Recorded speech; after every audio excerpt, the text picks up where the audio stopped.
Hallelujah, praise the lord. దేవునికి మహిమ కలుగును గాక. ఈరోజు దేవుని వాక్యాన్ని ధ్యానించుకుందాం. కీర్తనలు 34:4. నేను యెహోవా యొద్ద విచారణ చేయగా ఆయన నాకు ఉత్తరమిచ్చును. నాకు కలిగిన భయములన్నిటిలో నుండి ఆయన నన్ను తప్పించును. హల్లెలూయా.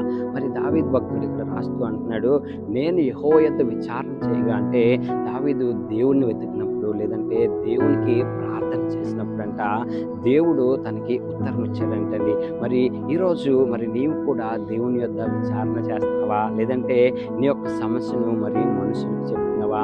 ఎప్పుడైతే నీవు దేవుని యొద్ద విచారణ చేస్తావో, అంటే దేవునికి మొరపెట్టినప్పుడు, దేవునికి ప్రార్థన చేసినప్పుడు దేవుడు ఖచ్చితంగా నీ ప్రార్థనకి జవాబు దయచేస్తాడండి.